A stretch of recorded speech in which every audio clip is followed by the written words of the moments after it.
ऐसे कई मिसाल है। नेल्सन मंडेला,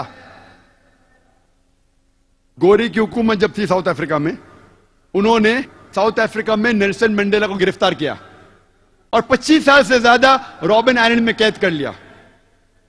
आफ्टर इंडिपेंडेंस, सफेद हुकूमत जाने के बाद, जब साउथ अफ्रीका को इंडिपेंडेंस मिला, आजादी मिली, उसके बाद नेल्सन मंडेला को मिलता है नोबेल प्राइज फॉर पीस।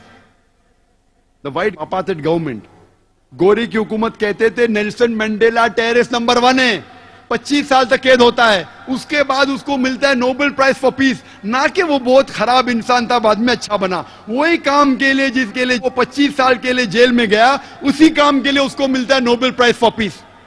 इसके क्या मानी है? 25 साल तक कैद हुआ, आतंकवाद का लेबल लगा, बाद में उसे मिलता है नोबेल प्राइज फॉर पीस। तो इससे यह हमें अंदाजा होता है कि जो भी पावर में है, जो भी लक़ब वो देना चाहता है आपको दे सकता है। हक की तो कुछ बुनियाद ही नहीं है, हकीकत को कोई जानना ही नहीं चाहता है। जो पावर में, जिसके पास ताकत है, वो जो लक़ब देता है लग जाता है। आज गैर मुसलमान कह रहे मुसलमान टेररिस्ट, लक़ब लग गया। हकीकत है कि नहीं, वो कोई जानने की कोशिश ही नहीं कर रहा है। जब मेरा एक इंटरव्यू हो रहा था तो इंडियन प्रेस में अक्सर प्रेस इंटरव्यू होते रहते, तो मुझे कह रहे थे टेररिज्म के ऊपर, तो मैंने उनसे कहा, जब ब्रिटिश प्रेस कहने लगी भगत सिंह को टेररिस्ट, आप मानते हैं? बोलते नहीं। क्यों? वो गलत है। तो आज जब वेस्टर्न मीडिया, ब्रिटिशर्स, अमेरिकन कहते मुस्लिम टेररिस्ट है, तो आप क्यों मानते? तो वो हंसने लगा। हा हा हा। मैंने बोला आपने तहकीक की? बोलते नहीं, बस छाप दिया, जो रोटर्स भेजती है छाप दिया। आपने तहकीक की? बोले नहीं। क्यों? उस वक्त क्योंकि आप हिंदुस्तानी थे, आपको पता तो नहीं छापी। आज जब नहीं पता तो मत छापो ना, कुछ भी लक़ब दे देते आप छाप देते। क्यों? जब मैं ऑस्ट्रेलिया में गया था 2001 में दिसंबर में, 9/11 के चंद महीने बाद, ऑस्ट्रेलिया में मेरा टॉपिक था टेररिज्म एंड जिहाद, इस्लामिक पर्सपेक्टिव। जिहाद और दहशतगर्दी, इस्लामिक नजरिया। तकरीर खत्म होने के बाद सबसे पहला सवाल यूएस कॉन्सल जनरल ने मुझसे पूछा, doctor Zakir Naik, do you consider Osama bin Laden to be a terrorist? क्या आपकी नजर में ओसामा बिन लादेन एक दहशतगर्द है कि नहीं? तो मैंने उससे कहा, मैं ओसामा बिन लादेन को नहीं जानता हूं, ना वो मेरा दोस्त है ना मेरा दुश्मन है, ना मैंने उसके ऊपर तहकीक की है। लेकिन आप समझते अगर मैं रिप्लाई दूं बीबीसी और सीएनएन को सुन के, अगर मैं बीबीसी और सीएनएन को सुन के जवाब दूंगा तो मेरे पास कोई दो राय नहीं, बट कहने पड़ेगा दहशतगर्द है। लेकिन कुरान मुझे इसकी इजाजत नहीं देता। कुरान में अल्लाह ताला फरमाते हैं सूरह हुजुरात में, सूरा नंबर 49, चैप्टर 49, आयत नंबर 6 में, जब भी कोई फासिक आपको कोई चीज कहता है उसकी तहकीक करो दूसरे तक पहुंचाने के पहले। जब भी कोई आपको इंफॉर्मेशन मिलती है, जब भी कोई बात आप तक पहुंचती है, उसकी तहकीक करो और फिर दूसरे तक पहुंचाओ। तो मैं बीबीसी देख के, सीएनएन देख के ये नहीं कह सकता हूं कि ओसामा बिन लादेन टेररिस्ट है कहने। मैं उसे अच्छा भी नहीं कहता हूं, बुरा भी नहीं कहता हूं, ना वो मेरा दोस्त है ना मेरा दुश्मन है। लेकिन मैं ये बात बिल्कुल साफ तौर से कह सकता हूं, क्या बीबीसी चैनल पे, सीएनएन चैनल पे, कई चैनल पे खुद मैंने देखा कि अफगानिस्तान में हजारों लोग मारे गए। जॉर्ज बुश ने कहा कि attack, war on terror, Afghanistan पे अटैक हुआ, इराक पे अटैक हुआ, हजारों लोग मारे गए। 9/11 जो हुआ, तो मैंने कहा ये तो खुद जो 9/11 जो हुआ, ये इल्जाम है कि ओसामा बिन लादेन ने किया। मैं नहीं जानता हूं, जो साइंटिस्ट है यूएसए के वो कहते it's inside job, George Bush ने खुद किया है। ये मैं नहीं कहता, नो कहते सही है कि हकीकत है, बाद में तहकीक करेंगे, अभी वक्त नहीं है। मैं जॉर्ज बुश को ज्यादा टाइम नहीं देना चाहता हूं, लेकिन ये जानता हूं कि खुद उसने अपने मुंह से कहा न्यूज़पेपर में, उसके मीडिया पे, उसके खुद के मीडिया पे, उसके खुद के चैनल के ऊपर क्या हजारों लोग का कत्ल हुआ अफगानिस्तान में उसके वजह से, कई बेगुनाह को मारा गया इराक में, उसने सैंक्शन लगाए, कई बच्चे लोग, 5 लाख से ज्यादा बच्चे लोग इराक में मरे because of the tech sanctions. तो मेरे नजर में आज की तारीख में सबसे बड़ा हत्यारा, सबसे बड़ा दहशतगर्द जॉर्ज बुश।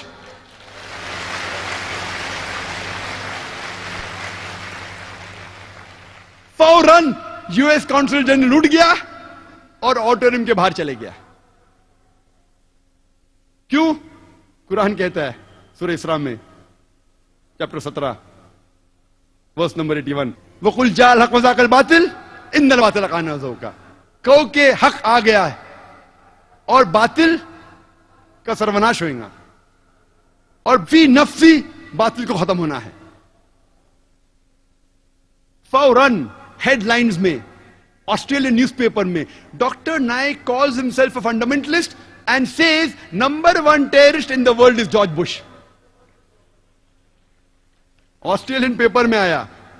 कभी 2001 में 3 महीने बाद 11 सितंबर के, उस टाइम मेरे इल्म में कोई भी इंसान को मैं ही नहीं जानता हूं जो पब्लिक के अंदर कहा कि जॉर्ज बुश टेररिस्ट था। उस टाइम की बात कर रहा हूं, मुझे तो हक की बात करने का है कि नहीं, उस वक्त इसलिए हेडलाइन में आ गया। आज हर ऐरा गैरा कहता है कि जॉर्ज बुश टेररिस्ट है। Every Tom Dick and Harry is telling that. अरे मैं नाम गिनाऊंगा आप लोग को कितने लोग टेररिस्ट कहते हैं तो पूरा दिन निकल जाएगा, नाम सिर्फ गिनाऊंगा तो। 2006 में वेनेजुएला के प्रेसिडेंट ह्यूगो चेवास ने कहा था कि George Bush is the biggest terrorist of the world and according to him US government is responsible for the killing of thousands of women and children and innocent men in Iraq. ह्यूगो चेवास ने क्या, number 1 सबसे बड़ा terrorist है George Bush. उसके बाद के president elect Evo Morales, उसने कहा कि जॉर्ज बुश टेररिस्ट है। हैरी बेलफोंट जो एक बहुत बड़ा एक्टिविस्ट है अमेरिकन और वो एक सिंगर भी है, उसने कहा कि बिगेस्ट टेररिस्ट जॉर्ज बुश। एक एमपी जो ब्रिटिश का है यूके में, जॉर्ज गैलवे, उसने कहा कि जितना खून टॉनी ब्लेयर और जॉर्ज बुश के हाथों पे लगा है बेगुनाहों का, वो जो लंदन ट्यूब के बॉम्बिंग जो हुए जो टेररिस्ट लोग निकले, उससे ज्यादा खून जॉर्ज बुश और टॉनी ब्लेयर के हाथ में लगा हुआ है। किसने कहा? एक गैर मुस्लिम जॉर्ज गैलवे जो मेंबर ऑफ पार्लियामेंट है यूके का। हमारे इंडिया में भी कितने लोग ने किया? ज्योति बासु, उसने किया 2006 में कि George Bush is the biggest terrorist. Betty Williams जिसको अवार्ड मिला था नोबेल प्राइज फॉर पीस, अमन का अवार्ड मिला, वो कहती है I would love to kill George Bush. मैं बेहद पसंद करूंगी जॉर्ज बुश को कत्ल करने के लिए। आप सोच सकते हैं Nobel prize for peace winner Betty Williams एक औरत है जिसको नोबेल प्राइज मिला पीस के लिए, वो कहती है मैं नहीं देख सकती हूं बेगुनाह बच्चे मर रहे हैं, मैं चाहती हूं मेरे दिल से कि जॉर्ज बुश का कत्ल करूं। मैंने तो 2001 में कहा था, उस टाइम तो कौन हिम्मत नहीं करता था, अल्लाह की मदद थी। आज तो हर टॉम डिक एंड हैरी कहता है। जब मैं लंदन में लेक्चर दिया जिहाद एंड टेररिज्म पे, तकरीर थी जिहाद और दहशतगर्दी पे, इस्लामिक पस मंजर में अच्छी तकरीर थी माशाअल्लाह। पहला सवाल एक नौजवान उठ के कहता है, doctor Zakir Naik, death to George Bush, George Bush का कत्ल करो। मैंने इतनी अच्छी तकरीर किया, कितने गैर मुसलमान थे, मेरे पूरे तकरीर पे पानी फेर दिया उसने। सब लोग ताली मारने लगे, जॉर्ज बुश को कत्ल करो, जॉर्ज बुश को कत्ल करो। मेरा मकसद है दावा देना, मेरा मकसद है अमन फैलाना। 1 घंटे की तकरीर की, इतनी मिसाल दी इस्लाम की, और ये नौजवान उठ के कहता है जॉर्ज बुश का कत्ल करो, और लोग ताली मारने लगे। तो मैंने कहा अगर आप अल्लाह के रसूल की सीरत पढ़ेंगे, अल्लाह के रसूल कहते हैं कि उस वक्त इस्लाम के सबसे बड़े दुश्मन 2 लोग थे, दोनों का नाम था उमर। अल्लाह के रसूल अल्लाह से दुआ करते हैं कि ये उमरैन में से, ये 2 उमर में से एक उमर को हिदायत दे। तो मैंने कहा कि हम मुसलमान को दुआ करना चाहिए कि अल्लाह ताला जॉर्ज बुश को हिदायत दे।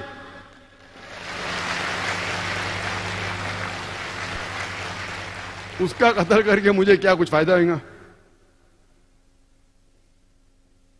तो सीरत जब पढ़ेंगे, अगर वो दुश्मन, हम जानते अल्लाह के रसूल ने जब ये दुआ की तो हजरत उमर रदियल्लाहु अन्हु,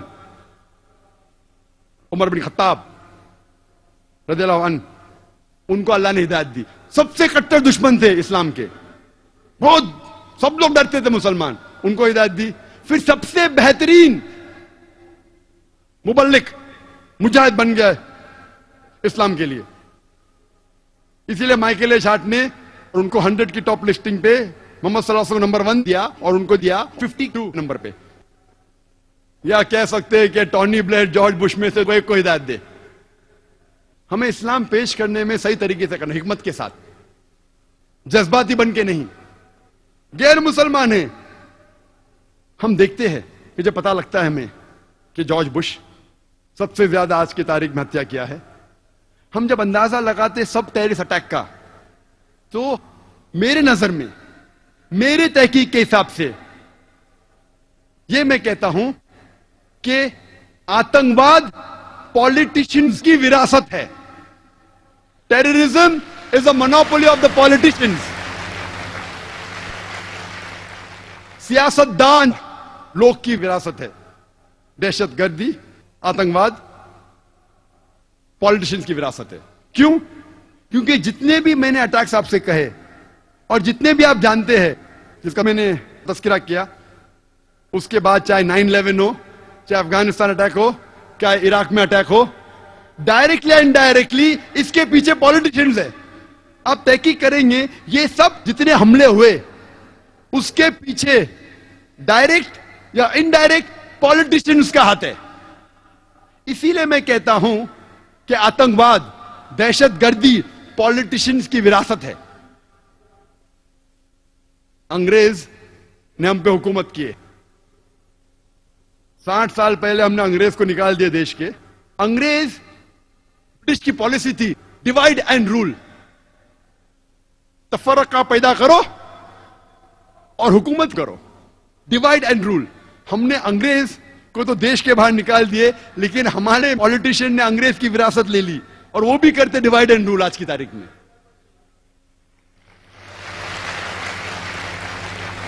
आप हिंदुस्तान की तारीख पढ़ेंगे, आज हिंदुस्तान सबसे अव्वल मुल्क है, सबसे अव्वल देश है जिसमें सबसे ज्यादा कम्युनल राइट्स, सबसे ज्यादा मजहब के नाम पे दंगे फसाद होते हैं। सबसे ज्यादा दंगे फसाद अगर कोई मुल्क में होता है इस दुनिया में, वो हिंदुस्तान। इसके जिम्मेदार है सिर्फ पॉलिटिशियंस। अक्सर आप देखेंगे हर दंगे फसाद के पीछे अक्सर मजहब का नाम है। अक्सर हिंदू मुस्लिम है, कभी कभी हिंदू क्रिश्चियन है। अक्सर मजहब को आपस में लड़ाते हैं, काय के लिए? अपने वोट बैंक के लिए, अपने गद्दी को बचाने के लिए, अपने सीट हासिल करने के लिए वो बेगुनाह इंसानों को आपस में लड़ाते हैं। इसीलिए मैं कहता हूं, मेरे नजर में दहशतगर्दी, आतंकवाद पॉलिटिशियनों की विरासत है।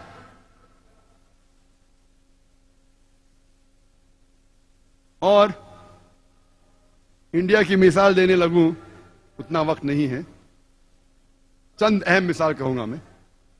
पहले नंबर पे कि पॉलिटिशियन की कोई जात नहीं होती, चाहे कोई भी पॉलिटिशियन हो, American politician, UK politician, Indian politician, Hindu politician, Christian politician, Muslim politician. अक्सर पॉलिटिशियन वो लोग रिस्पॉन्सिबल है जितने भी राइट्स होते हैं, अक्सर। इसीलिए एक शख्स ने कहा था कि politician they add fire to the fuel, वो चिंगारी लगाते हैं, ईंधन में चिंगारी। मैंने बोला नहीं, पॉलिटिशियन लोग they don't add fire to the fuel, they add fuel to the fire. वो ईंधन डालते हैं आग में।